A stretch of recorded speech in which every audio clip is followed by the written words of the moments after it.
Hey everybody, this is Krista, and today I am bringing to you one of the easiest recipes in the entire world. So what I start out with is 2 sticks of butter in like a 9 by 13, or you can go whatever size you really want. But 9 by 13 is average. So what we are making are called Appalachian Sonkers, and it's kind of like a fruit cobbler, sheet pancake type thing, and it's so easy. It's basically a 2 by 2 recipe, and what I mean by that is if you can remember all the ingredients, it's literally 2 of everything. So you start out melting 2 sticks of butter in your pan, and while you're doing that, you get your fruit ready. So today I was making blackberry and peach. So I'm cutting up the peaches. They're the first peaches of the season, and these are not Freestone peaches. These are cling peaches. So I'm having to really cut around the seeds. And the blackberries, you won't see me do anything with because they're over in the sink washing. So, and I just put a little bit of vinegar and some cold water just to make sure like all the bugs are out of it. So while you melt your butter, you get your fruit ready. Now, originally I was planning on this being a kind of afternoon in the kitchen with me video, and I started off making the Sonkers, and then I moved to a bunch of other tasks, and it was like, I don't know, 3 hours, maybe 4, of just getting a bunch of things done that needed to be done. But when I'm editing, it's kind of late at night on a Thursday, and I'm trying really, really hard to be consistent. And so I decided I'm going to cut this one off at just the Sonker recipe and let it be its own thing. I may have shown this recipe before, but if I have, it's been a couple years.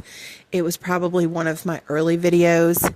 So I may try to go back and find it and attach it here. But this is just such a great, easy summer thing to have in your repertoire with all these summer fruits coming in, because it doesn't take much fruit. It literally takes 2 cups.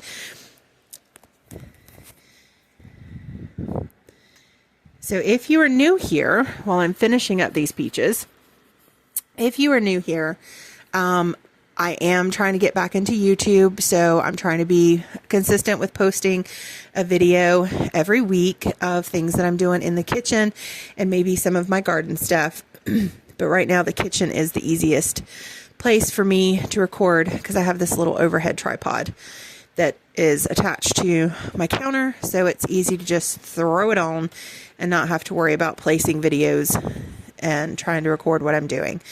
So anyway, now that the butter is melted, you get it out of the oven. And another great thing about this is that you mix everything right in the pan.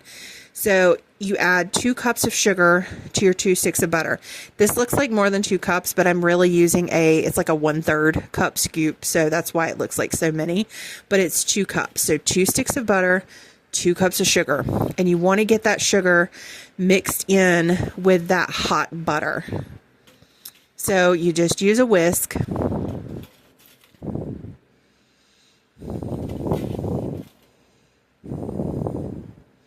I really should have just found my 1 cup scoop. That would have made my life a lot easier, but you know, it was the first thing I grabbed.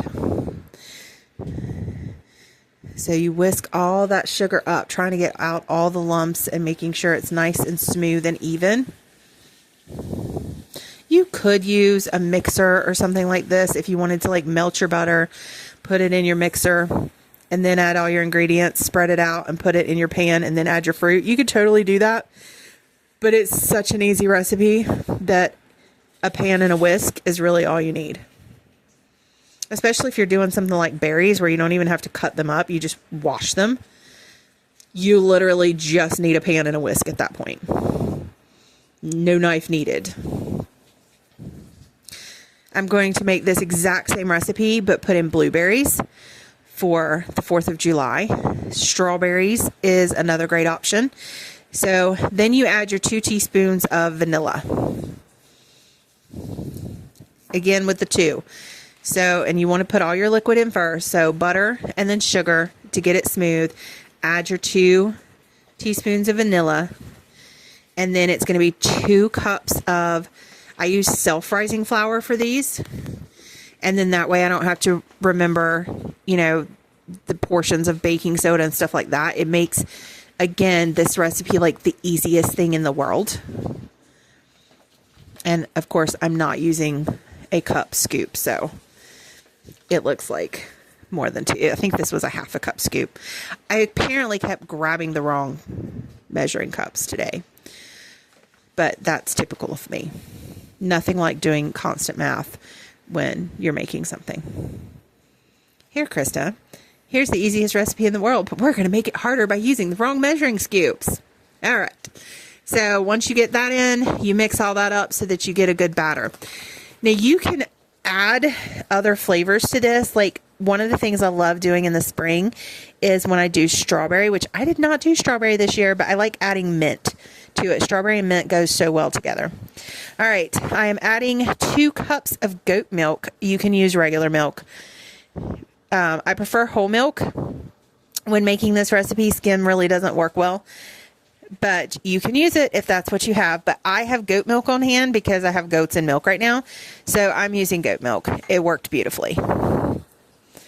So here we're at 2 sticks of butter, 2 cups of sugar, 2 teaspoons of vanilla, 2 cups of flour, 2 cups of milk. Mix it all together. And the only reason why I don't add the milk when I'm adding the sugar and the butter is because I want the sugar and the flour to kind of cool off that butter before you add the milk, so it doesn't like clabber or whatever from the heat. Like you want it to, you know, kind of remain a little cool. And I probably should have fast forwarded this right here because I'm just whisking and whisking to get it smooth.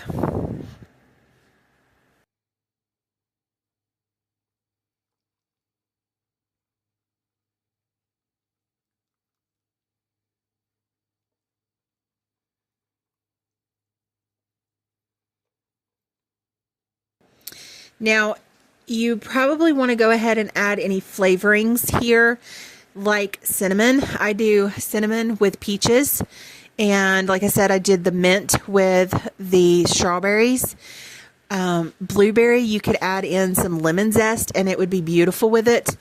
You could even leave out the vanilla or add in like lemon extract for a little punch of vanilla.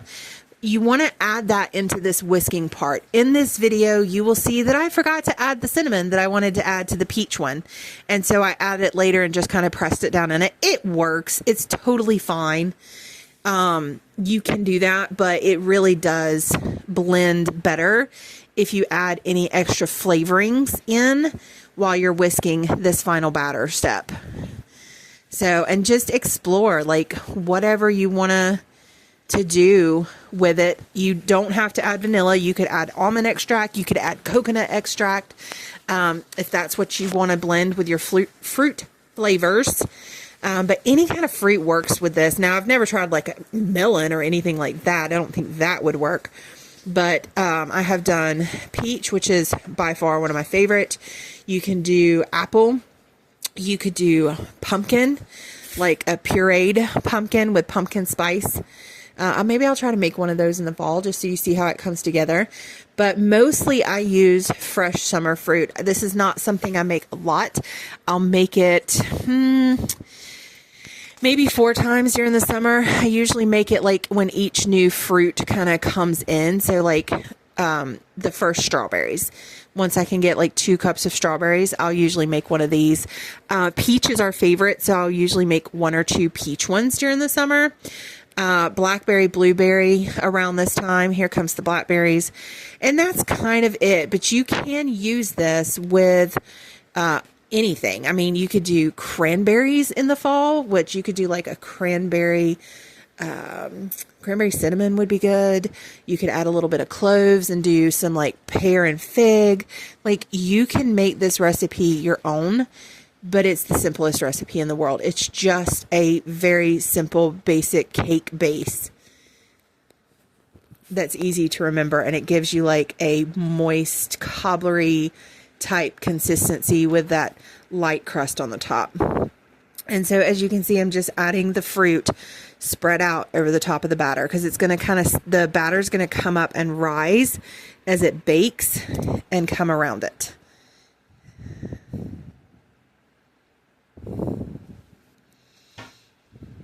And then, of course, I've already mentioned that it's best to add your flavorings when you're mixing the batter. I forgot to do that, so I added it in on top. I added a little bit of ginger and some cinnamon to the peach one, and then I sprinkled, and cinnamon, cinnamon and ginger, and then I sprinkled cinnamon sugar over both of them, but I didn't want to put a lot of cinnamon in with the blackberries.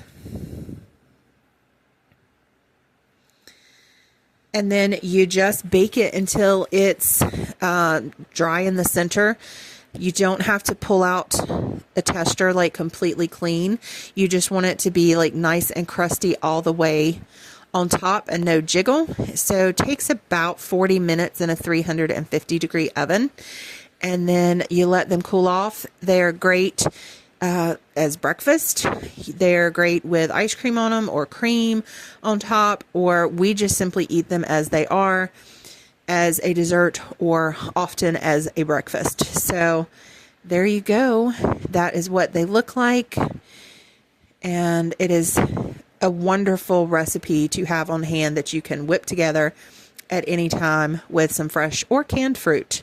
So I hope you enjoyed, and go ahead and click that subscribe button, and I will be bringing you some more videos like this soon. Thanks. See you later.